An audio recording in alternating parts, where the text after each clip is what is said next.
Hey everybody, this is Rydo and today we're looking at Parking Slide. This is a 2021 game that I got because in general I just wanted to do some of these parking puzzles, and there are a certain type of games, several different types of games on Steam that are easy enough to make and multiple people will make them, but unfortunately it's like 99% of the people that make them don't really put even the basic amount of effort into it. So it's actually been a little difficult for me to just find something like this that's really so simple. It really should just be a mini game, like a lockpicking or hacking mini game, is as far as how prevalent it should be as a secondary game mechanic in other games. Now, in case you're not familiar with this is a planning ahead puzzle. You've got to get, in this case, the black car out of the way because this car wants to go this direction, and we'll have to find out what this car wants to do because it's facing this direction, but I imagine it will just back out. So, in simplistic terms, for the first puzzle here, click on that, drag it that way, hits a road, and then it drives off towards the exit. Same thing here. Then same thing here, and then the car just backs up. Now, I looked at this game, and I've immediately gotten one achievement, and this is probably something trying to be more of a simplistic achievement game. Anyways, there's only 48 puzzles here, where you could easily see making at least 100 of them, but there is also potentially a recursive nature of a game like this in that it's could get fairly complicated at the higher levels.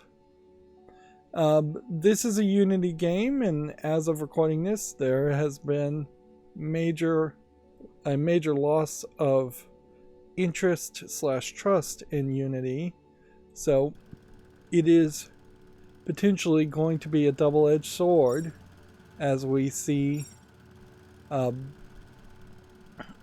potentially games like this not made and put on Steam and other consumer platforms where professional level products should be listed, although saying Steam is exclusively a platform for professional level games is pretty much a joke, because there's plenty of low effort asset flip content here on Steam. That being said, this is also kind of the kind of game I'd like to see students and teams that just need to make something quick should potentially play with. Now notice that those two cars just clip right through each other once you've solved the puzzle, with no collision or anything happening like that. Yep.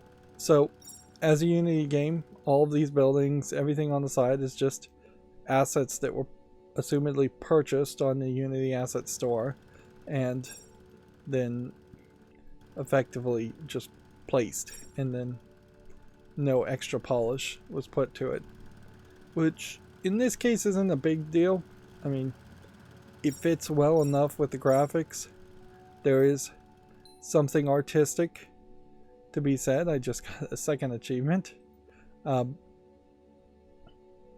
could definitely see making this puzzle be at a right angle instead of having a more slanted, tilted, shifted perspective, and then the game would look a little bit more bland.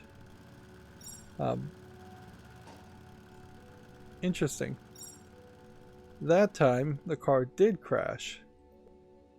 Well, that certainly adds a new level of challenge to it, that a full-on T-bone hit will cause you to fail a level, but I honestly suspect there really won't be any challenge here. But there is some artistic talent here. Like, it's not just a simplistic number 6 and a simplistic level completed or a simplistic continue button. There's no controller support for this game, which you could do that, certainly, but it's not really a game that needs it. Oops. I guess one way you could fail here pretty easily is just accidentally dragging the wrong way. Which that seems like that is happening as I move too fast, is that it's not registering when I let go of the mouse as well as it should. There is obviously some stuff missing here though. On top of probably about 60 more puzzles, there's no timer going here to potentially add some pressure to the whole experience. There's no score-based system here. There's no extra difficulty, which would be difficult to make. There is also certainly a point to be made that this is a real-world puzzle. Like, this has been sold as a toy with pre-configured layouts of different pieces of cars, plastic cars often. So you could fairly easily have just bought that toy and copied the layouts 100% of the time, and I'm not sure you really could even hold a copyright on such a simplistic layout of cars parked in a parking lot.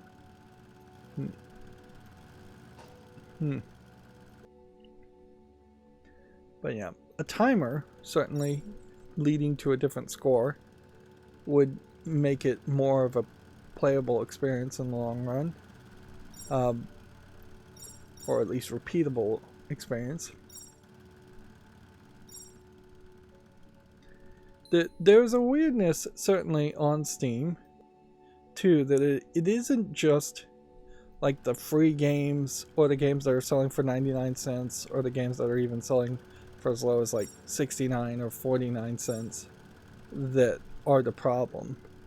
There's actually much more like $6.99 games and $9.99 and $13 games and $30 games and even $60 games, and there's even a couple that are asking for like $100, or I think there's even a couple that are $1,000.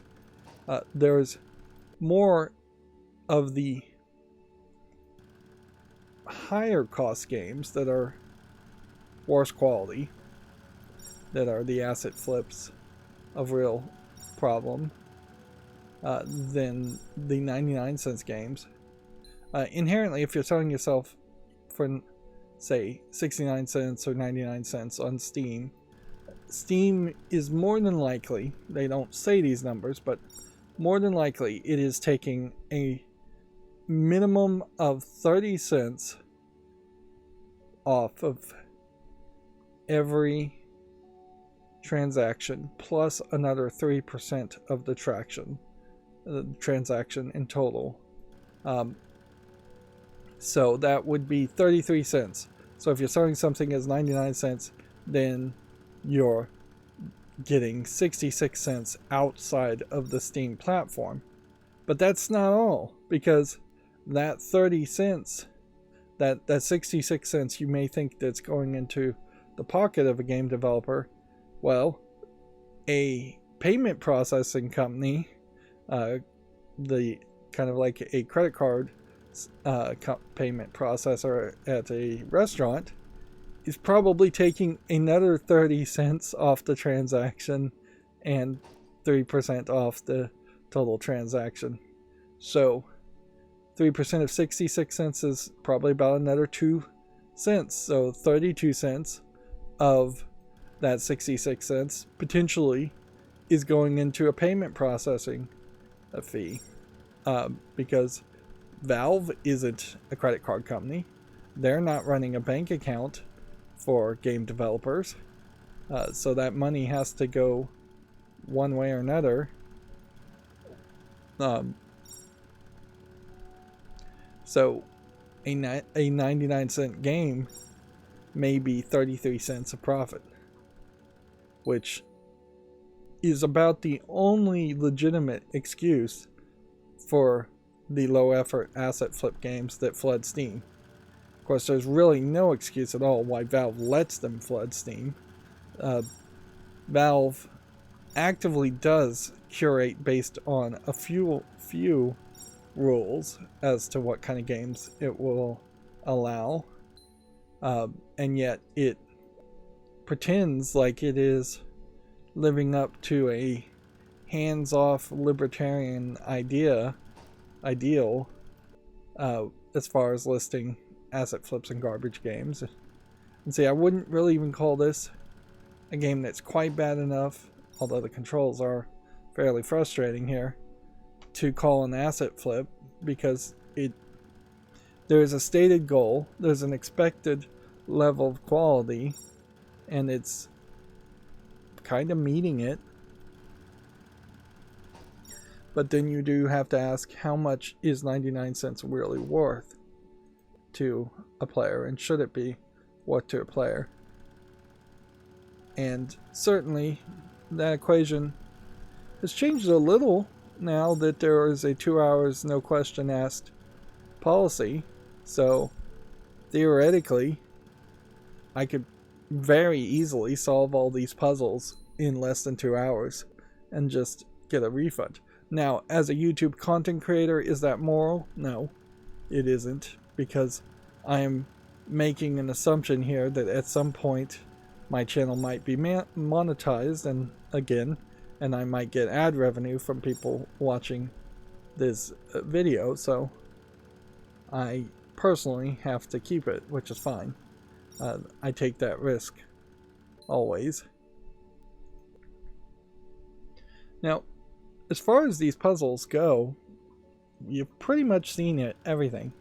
The cars, there is a slightly different version of a puzzle that looks a lot like this, where cars are different lengths and the cars move in more of a grid aspect. It is almost exactly the same puzzle, except for in that case the cars are moving forward one piece, so you have enough room to move another car, then back one square, whereas this game is 100% just swipe and forget.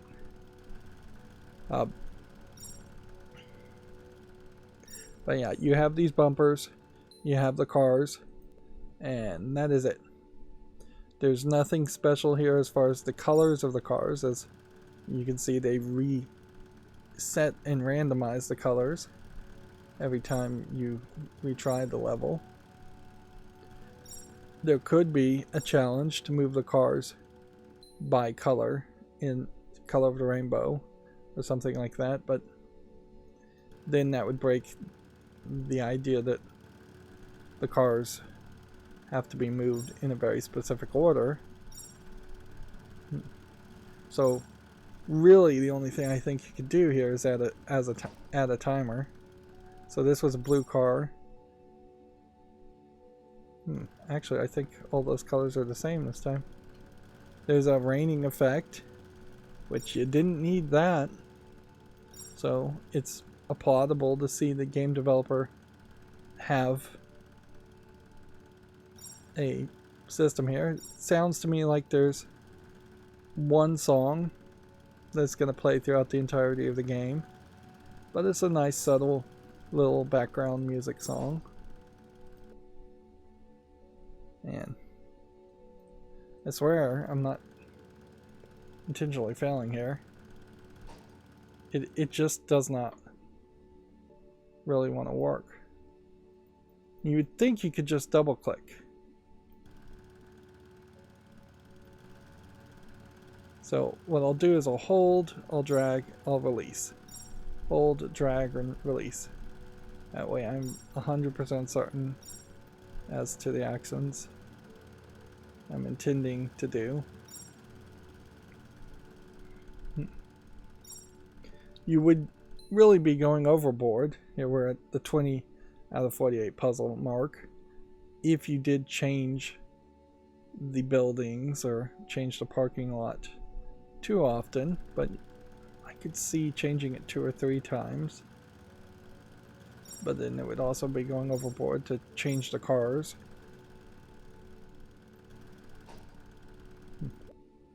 Yeah.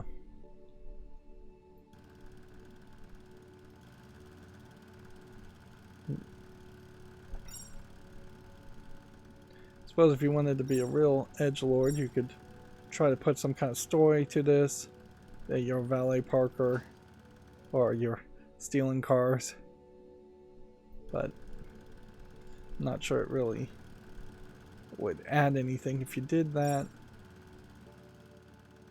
You see that in a lot of mobile games too, is you'll have very simplistic match 3 games, things like that, and then they'll try to stand out by having a overly dramatic, overly complicated story built around it.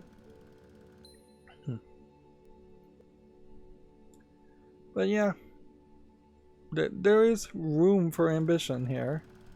You could be playing as a valet, and as you play as a valet, each car that you unpark here could be earning you money towards your own dream car, and then you could have a garage secondary section where you are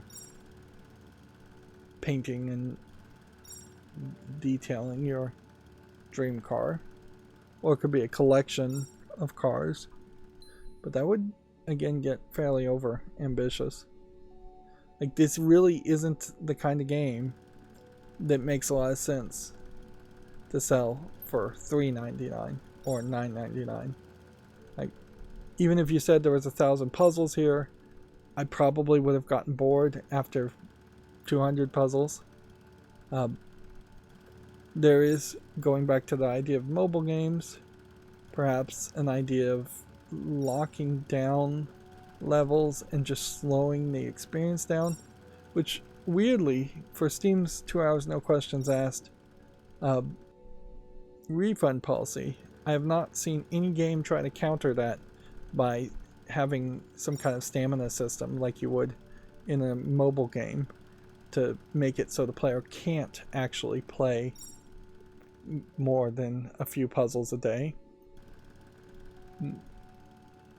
This is really a puzzle that could be in a newspaper on a daily basis if people were still reading newspapers.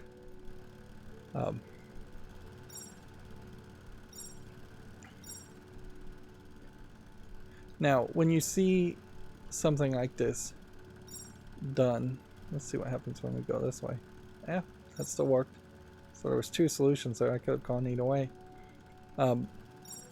You would normally see something like that as a collection of mini games in like a WarioWare game or a Mario Party game from Nintendo. It would be something that was a much bigger collection, and particularly in the Switch generation, there's been several collections of mini games that something like this would fit in, and then they would sell it for $30 to $60 in a larger collection. There is a problem, certainly, though, in it, if this is what you would use to try to establish your video game development company, it doesn't really give you much of anything as a resume. Like,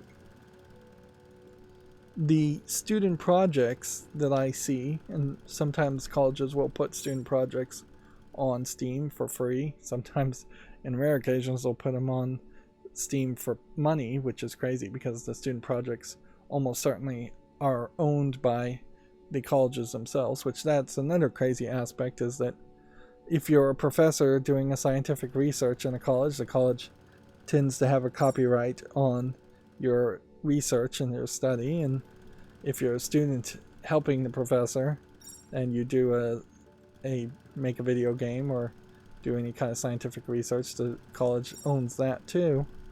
But that has very little to do with video games. But the point I was trying to make is first year student projects from college, video game programmers, are way more complicated than this. They are not, that there isn't a class that is going to encourage a game developer who wants to, a student who wants to be a game developer. Is that going to crash? Yes, it is. Interesting. That one's slightly off.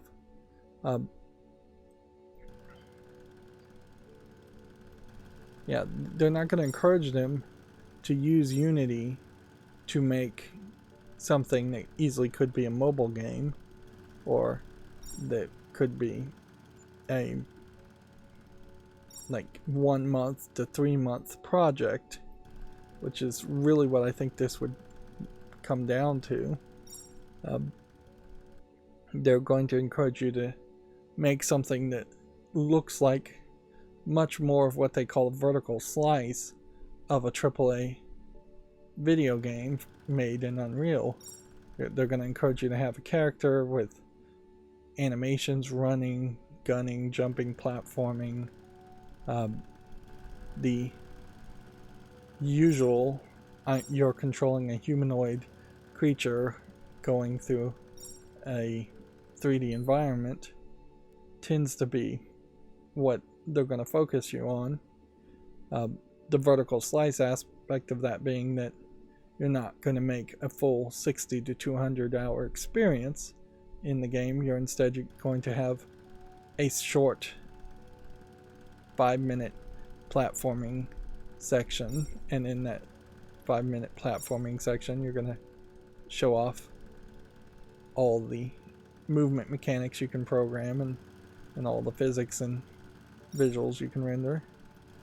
There's also a split, certainly, to recognize here, in that a programmer for a video game is almost certainly not going to be an animator or a 3D model or even a specialist as far as a level designer. So those are all very different positions that you might be educated in as you're learning video games from a video game college, which I will say, it's not 100% proven that learning to program in college to make video games is particularly any better than just teaching yourself or learning on the job. But setting that aside, the classes may teach you some of the aspects of level design and 3D modeling, but in the real world, you're going to be collaborating with different people. You're not going to be making the music and the sound effects. If you're the programmer, you will be making music if you're the music creator. And that's another aspect where Unity has made it too easy to make games. Now, you could rephrase the phrase "too easy to make games" into the phrase "democratize video game development" and open the door for a lot more people to make video games. Unfortunately, as commercial products, though, almost 100%, I would say, let's be generous, let's say 90% of everything that has ever been made and released in Unity is not up to a level of quality that really should be considered a consumer product. Like, it is really hard in my mind for, even at 99 cents, for me to say that this game should be on Steam, let alone a game like this being on the Nintendo Switch eShop, which is flooded even more with low demand, low graphic video games.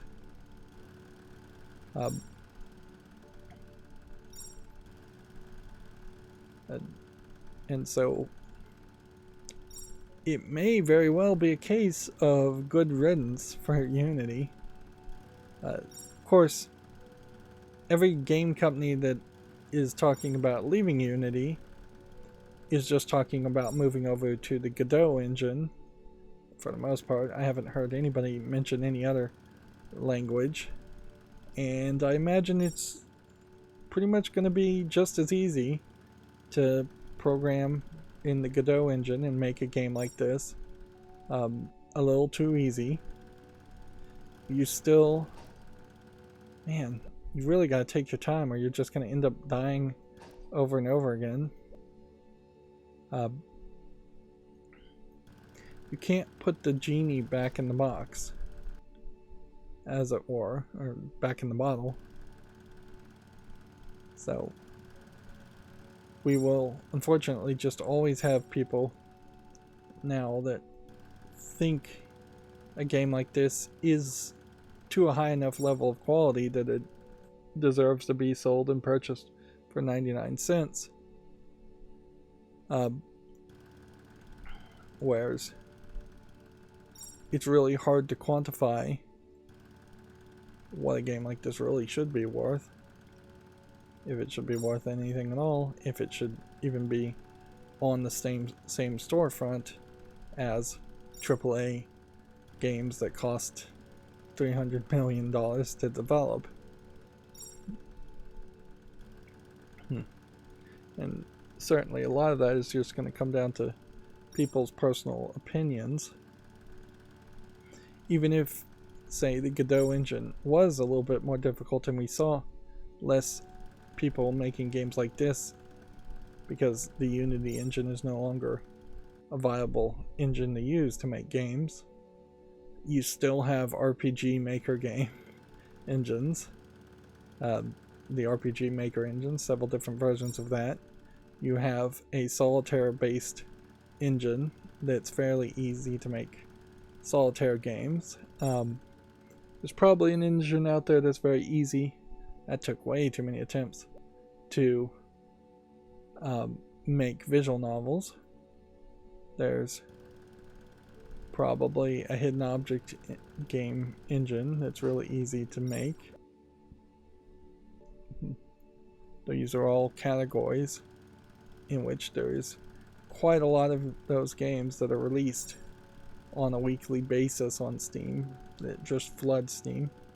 And arguably Steam's recommendation algorithm is so focused on just the top 1% of selling games and the AAA games that are paying Valve for extra advertisement, that I would say close to 97% of all games released on Steam are not seen by an average user.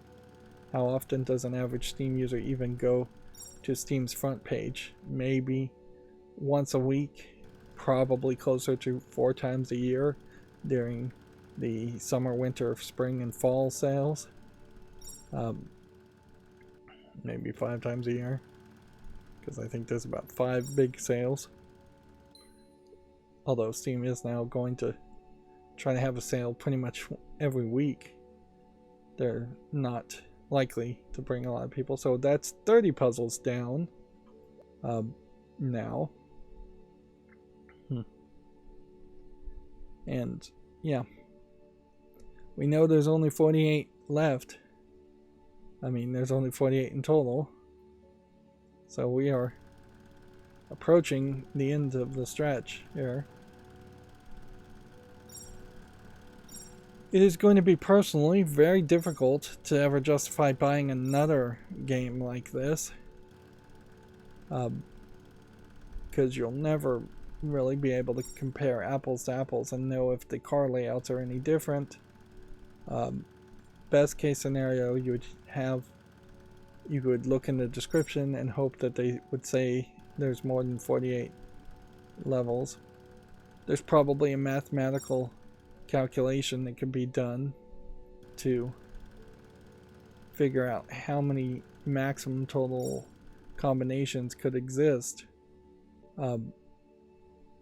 in this square footage, but I imagine the maximum total combinations of solvable puzzles is much higher than 48. Almost certainly all of this is just handcrafted, and you really don't have to do any real level of testing here. Just make sure the puzzle is solvable. There is a difference here between a game like this in my mind and, say, the large number of Sudoku games that are sold on Steam, because there's particularly one YouTuber that puts different types of Sudoku games with slightly modified rules on Steam, and the difference there in my mind is Sudoku puzzles are fairly time completing. How do you say that correctly? Time intensive. If you're given a real Sudoku puzzle, even if you're a genius at Sudoku, you're going to spend at least 20 minutes on it. So if you're paying even $9.99 for 100 Sudoku puzzles, you're probably talking 180 minutes of entertainment there. Whereas I'm, without even really trying to speedrunning through the entirety of this game in less than 45 minutes. Yeah. And I don't think you get any more sales if you make way more puzzles. I think 100 is probably your sweet spot in almost any game, because it's a nice triple digit number that ends in a 0. Interesting, there's this little barrier checkout spot here, and it didn't raise the barrier for the last car. Noticeably, there is also a stop sign here, and none of the cars are stopping. So why have a stop sign there other than it's a Unity asset that they could use? Same is kind of true for all of this. It would be a little gory if you tried to add more to this game and, say, had pedestrians, had children from the playground walking on the road, had potholes, things like that. You could certainly have a comedic aspect with potholes where the car hits a pothole. But that is pretty much, I think, all you really could do. What this really would work well with is, this is your falling action, calming down section of like a racing game. A top-down arcade racing game where you're going around and doing several laps around the track.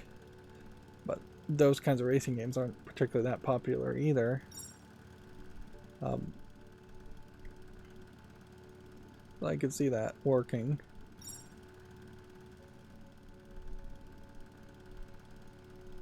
If you were to compare this, say, to lockpicking minigames, say in Fallout 3, or hacking minigames that you undoubtedly have seen, say the pipe hacking minigame in Bioshock 1, all of those minigames have been just done to death, to the point where they really cannot be sold. I assume this is a pile of garbage or a mole sticking out of the ground. I assume that's supposed to be, this is just a pile of garbage, or maybe even a pile of leaves in garbage bags of leaves. There was a time, probably in the early Windows 95 days, when a 3D pipe, let's see if this works.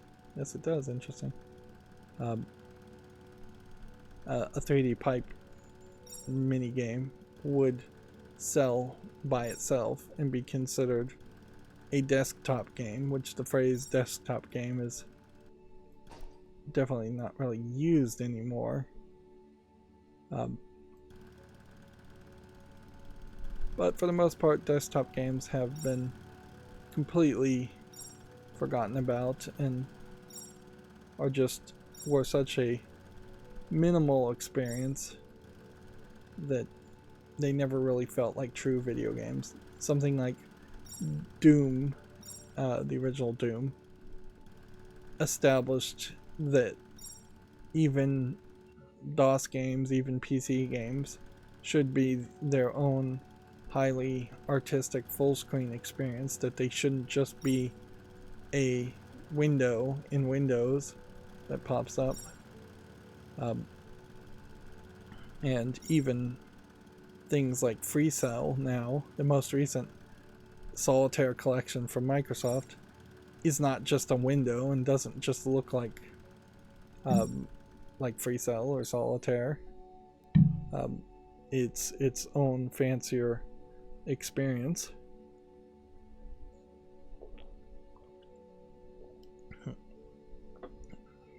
Inherently, now that we have cell phones, the idea of having a desktop game or windowed style game, something that doesn't go full screen, is just not part of the common vernacular. Now, this is a full screen game, just to confirm that, but it easily could just be in a windowed mode. And certainly there are plenty of games that have borderless full screen, and there are a lot of games that do have Windows modes, so it doesn't go full screen. But I think very few people would actively want their games to be in a window mode.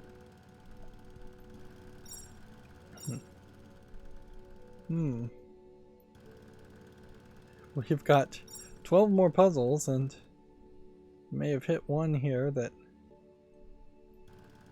is giving me a little bit of trouble for the first time.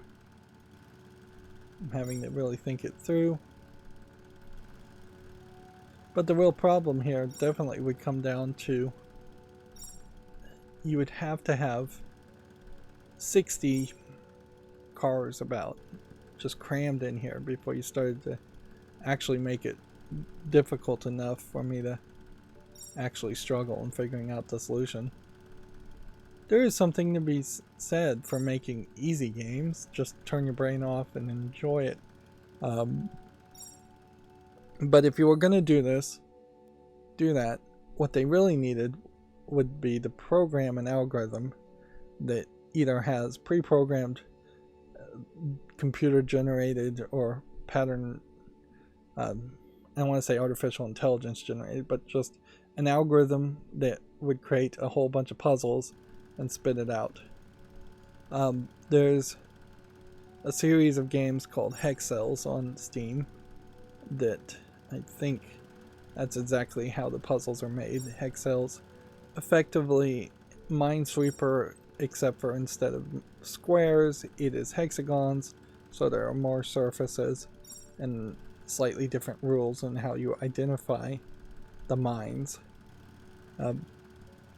Minesweeper is another desktop game that it's kind of hard to find something on Steam in particular, something not made by Microsoft, to kind of replace the Windows desktop version of Minesweeper. There are a lot of Minesweeper games, but a large percentage of them are actually terrible. They either don't have enough puzzles, which is a criticism this game is obviously going to receive, or the animation is terrible because it's some kind of Unity asset flip game. We also have crossed a line as far as mobile games, whereas 4 years ago it probably would have been fairly acceptable to make a game that looks like this with this low polygon art style and put it on a mobile game and then cheaply port it to Steam so you can play it on your PC if you just really loved it.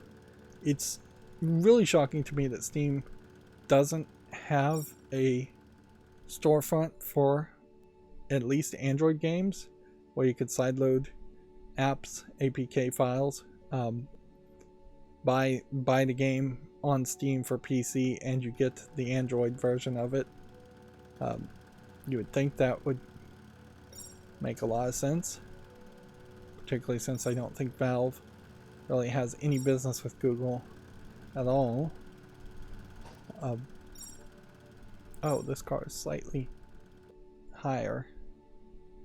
Yeah, the thing that's getting me on these is when they're slightly misaligned, but then the angle here that I applauded for being artistic is now making it easy to make a mistake.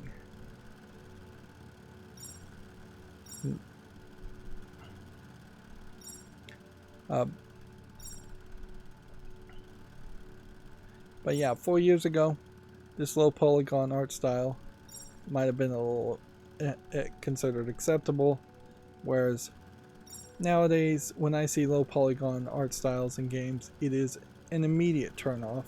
It may not be a 100% immediate dismissal, but when I see that, I know that it's probably an asset flip from some store, probably Unity, and I know it's probably going to be a symptom of less care and less skill put into the overall development of a game, because even modern cell phones now can do graphics, at least 2D graphics, way better than this, and they can probably do 3D graphics with the right optimization better than low polygon art style.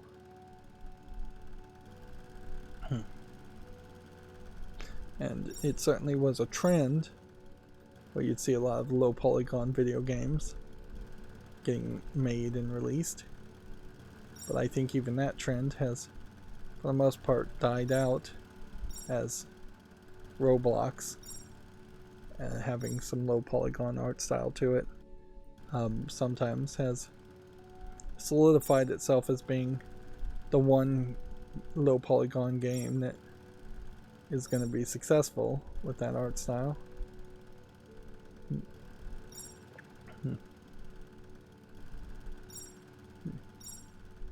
If this was a mobile game, you definitely would have it more zoomed in.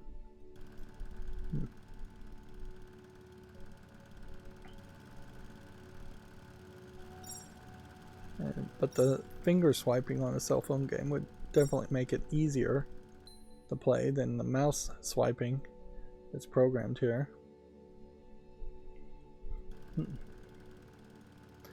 Yeah, we're gonna really get down to a second by second breakdown of 99 cents here. It is going to be effectively 2 cents for every second, or no, 2 cents for every 30 seconds I play in this game at this rate. Which, yeah.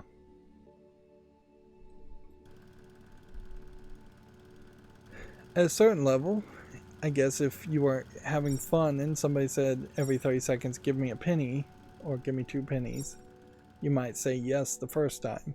You might say yes the second time, the third time, the fourth time. Probably by the 5th or 6th time, you would be irritated by the repetition of being asked multiple times. So you'd probably start to say no just from that frustration. So make it more of a realistic scenario, and somebody walks up to you and says you're going to spend 45 minutes playing this game, give me $1. You're going to have pause at least on that thought, which is really, really unfair. It's got to be pointed out. Gamers are frugal, certainly, but 45 minutes is about half the length of a short movie, and a short movie to go and watch in the theater probably would be about $10, 10 times as expensive. And there has traditionally been a large number of people willing to go to see that cinematic movie theater experience. Yeah, even cheap movies probably would be about $5 to see. So cut that in half for a 45-minute length, and that would be $2.50. If you were to go to a McDonald's and get your standard meal, you're probably going to pay somewhere between $5 and $25 on a meal. Just make a wide range there at a restaurant, at a fast food place, at a McDonald's. And that meal is going to sustain you and keep you energized for much longer than 45 minutes. Although it's much harder to quantify quality there.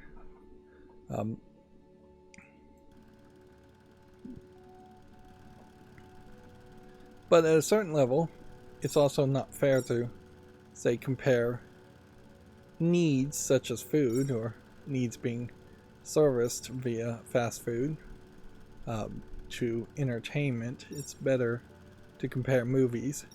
If you're going to buy a book, almost every book would take you longer than 45 minutes to read and be closer to $25 each. So the comparison there would be much harder, because just a wide variety of the number of pages in the book. Comic books are about 20 pages, and so probably takes you about an hour if you really stretch it to read a comic book, and you'd pay $10 for that. And that's really if you really stretch the comic book and read it multiple times. If you just breeze through it, probably would only take you about 20 minutes. There is something in the comic book comparison in particular, as I try to think of things that could be different forms of entertainment to compare to a video game, in that comic books are painstakingly written and drawn. Sometimes their drawing and their writing is painful to look at, but an artist doing a comic book is probably spending close to a month to make that comic book, if not actually longer than a month, to make a single issue of a comic book for 16 pages, and then having to have somebody else make the next month's comic book to fill in the gap, or having to work ahead of time so there isn't a gap. And yeah, comic books are at least $10 these days for a monthly issue. But that artistic input of a comic book artist and a comic book writer is also totally missing in the comparison to this game. These cars are just different color palette swaps of maybe 2 models of car with maybe slightly different paint jobs on it. And there's absolutely no writing in this game. And there's one song. I kind of wonder if maybe the rain system is an indication of how many times you failed, but I imagine it's just there. Like, it would be interesting, certainly, if there was a game within a game here, and you would potentially get an achievement for keeping the skies completely clear by never losing. Although the controls are so wonky in this, it would be almost impossible to never lose.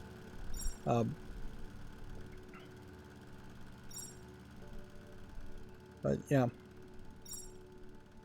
at a certain point you would almost get to like a Frog Fractions hidden game within a game if the first part of the game is to just lose a lot here, and then eventually it gets rainier and rainier, and I don't know, then it starts getting dark and scary, and then zombies come out, and then it turns into a first-person zombie shooter out of nowhere, or you're supposed to time the cars to run over the zombies, which, yeah, I guess that would be one way you would have pedestrians.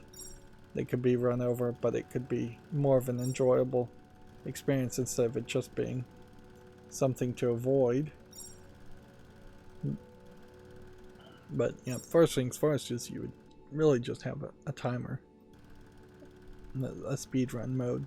Easy thing to add. When I talk about Unity asset flips, I assume that fonts and logos are also being asset flipped.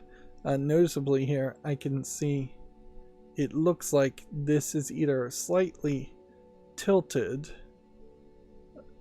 as far as the round button here, and there's some anti-aliasing happening here trying to make it a straight line, or they've animated a white line that is crawling around the edge in kind of a pattern to, I don't know, have some movement around the menu. I don't know if there's really a reason for that, though. Seems kind of silly.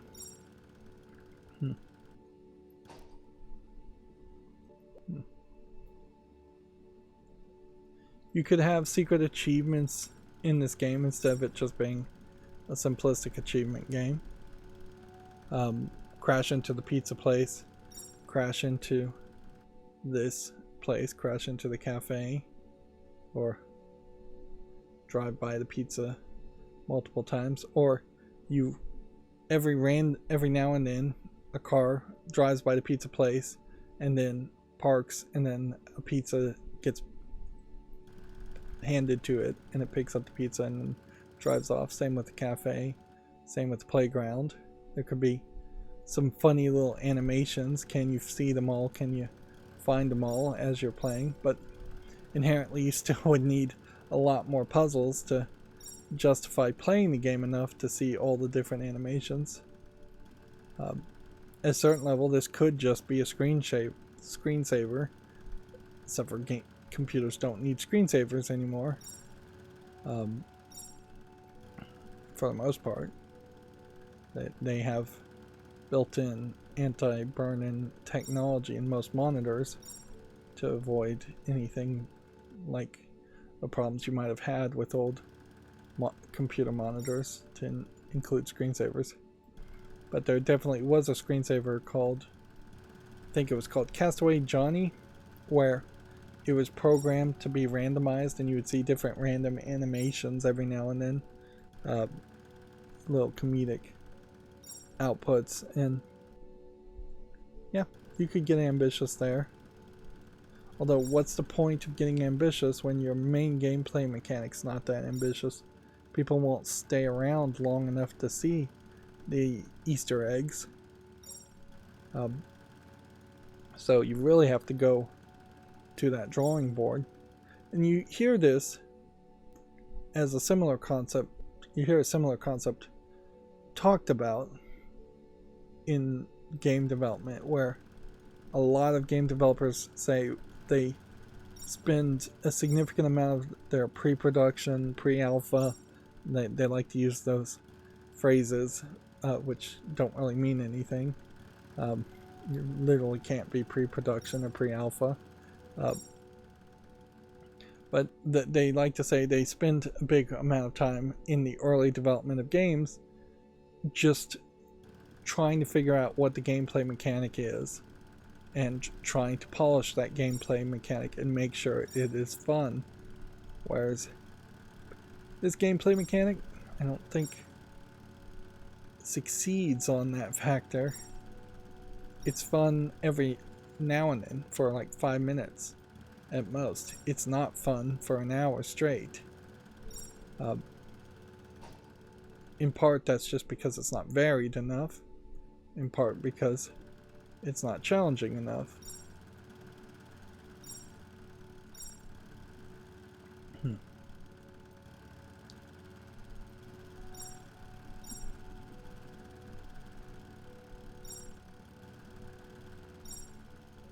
even when you see the more simplistic mobile games that are often made, it's usually a match 3 game because there's a little bit more challenge in a match 3 game, or maybe a jigsaw puzzle game because there's a little bit more challenge than that. I don't know if I've ever really seen a mobile cell phone game that's doing this parking puzzles. In fact, making these parking puzzles weirdly may still be too much work for your average low effort game developer, even though I still would really categorize this as a somewhat low effort game.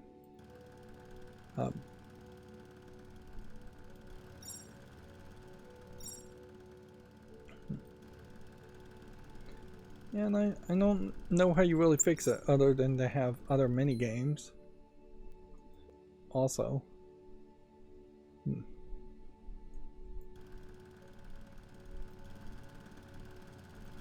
So inherently, I think that brings us back with 3 more puzzles to the question as far as, is this game worth the 99 cents that it's selling for? And I have to say, probably not. There's probably not a single version of this game on Steam that is even worth 69 cents, let alone 99 cents. But at some level, maybe that's just a lesson you might need to learn on as you build up your Steam library of games and you have hundreds of games to play, is that maybe you just need one dud parking game to remind you to not purchase or play any other parking games.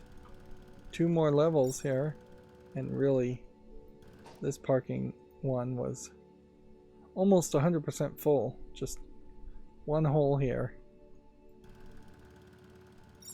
which just lets you really highlight how it being full doesn't really change that much, because the challenges here really just get broken down into smaller subsections that are pretty easy to identify. What you would need to do is there would have to be a car that comes down and then zigzags. So car, car, car, car, car, and then a reason why this first car can't move out of the way. And then you would have to work to slowly eliminate that zigzag.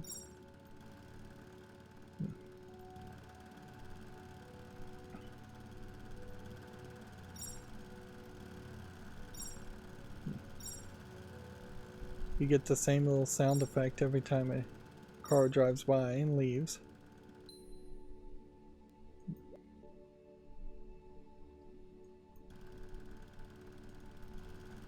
There's some things sorely missing here, in that you might expect with a timer you could have a 3-star system, and then you could gate the progress and say you have to get a certain number of stars to unlock the next puzzle. That way, if you were inherently terrible at this game, you wouldn't be able to just play all the puzzles very quickly. And that's what you see in your standard mobile game, is that there would be a timer system or a score system that would give you stars, and then there would be a gating using the number of stars. With that lets you pop up a screen that says a little bit more when you beat a level, because look at what it says when we beat this level. it just says level complete, continue main menu. Here you could easily have a 3-star system, and you could almost certainly do a better job of making the player feel smart or good at the game. It should say something along the lines of great job, good work, have maybe a random assortment of just positive feedback as a thing, have some audio fanfare as far as just having a special song that plays when you're on this screen. A lot of times when you see puzzle games like this, the final puzzle often is a special puzzle that's like a smiley face or a thank you for playing or credits or something like that. Here, no such luck. This is almost 100% full this time.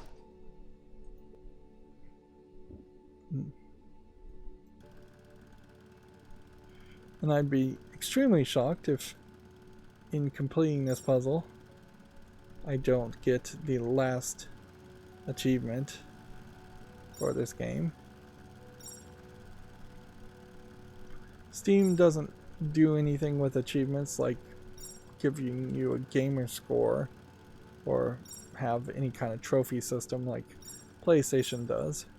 So all it does instead is highlight the games that you've 100% completed all the achievements on, which creates a very weird situation where a significant number of your games have you either spending way too much extra time playing it to get that one last achievement, or you have like games that would want you to play the game on every level of difficulty, so you potentially have to play the game 3 or 4 times, and I'm not willing to commit the effort to that. So the vast majority of games on Steam I don't get all the achievements for, either because the achievements are too difficult or too weird. And even in the ones that I do get 100% of the achievements, there's no real reward for that. Valve has started to try and de-emphasize giving away things that have real world value. So instead of getting trading cards that you could sell on the Steam marketplace and potentially get some real world cash from it, they've started to move more things into their points shop, which has no actual cash value for things like avatars and stickers and emojis and icons and wallpapers and backgrounds. With the introduction of the point shop, there is a doorway there where you could get rewarded with some kind of wallpaper or something, or just Steam points alone for beating a game and completing all the achievements. Of course, there's a very wide difference between beating this game in just slightly over an hour and beating a 200-hour AAA game that takes a long time to grind, some JRPG or something like that. Again, absolutely no special fanfare, just nothing there. Your language selection here is not even under a menu. There's no video settings or anything like that. There's no extra group of levels unlocking. You can see from this screen more assets, which, yeah, there's just nothing there at all. Yep. So, yeah, like I said, I don't think you can say that this is a game that's big enough or entertaining enough to even be worth 99 cents, which is a shame. And it doesn't even have that much to do with this version of the game. as much as it has to do with just the general weak concept of the parking puzzle mini game in the first place. Although this version of the game actually was pretty poor in that it says 40 levels on its Steam page. There was actually 48, so they oversold on that. It also sells itself with having a calm soundtrack, which I think may be a little dishonest because it's literally one song that does not make a soundtrack. And it says it's relaxing puzzles, great to pass the time. Is it great to pass the time when I beat all the puzzles in an hour? No. Challenges with moderate difficulty. Did I really have moderate difficulty in the game? No, the only thing that I had any difficulty with was the controls, which, yeah, that too disqualifies this game from being able to be recommended. I do have all the achievements, so it seems like the last achievement really was just reaching level 40. So you could have really stopped here and then gotten all the achievements, then refunded the game. And even now, I have a full hour if I felt it was moral as a YouTube content creator to refund the game. I would have that option. Yep. I really would have to struggle to have anything else to say about this game, though, when it's so simplistic. And again, a Unity game, so maybe we will not miss that much if we stop seeing people being able to use Unity to make what are simplistic games that are flipping a lot of assets. Now, again, I don't think this really qualifies as an asset flip game. This wasn't just sell something and not have any artistic integrity whatsoever in it. That it is delivering in what it wanted to deliver, in that it made a parking game. It's just that even if they had given me 400 puzzles, parking as a concept is too simplistic of an idea, and I don't think there's really anybody creative enough to figure out how to make a parking game work by itself. It almost certainly needs to be a secondary game mechanic with some other aspects in the game. Anyways, for fear of repeating myself, that's going to be it for this quick look, is what I'll call it. As always, I ask you to like, share, subscribe, comment, and watch every second of my videos. If you want to support me further, there's a link down below in the description. Thank you for watching. Have a good evening.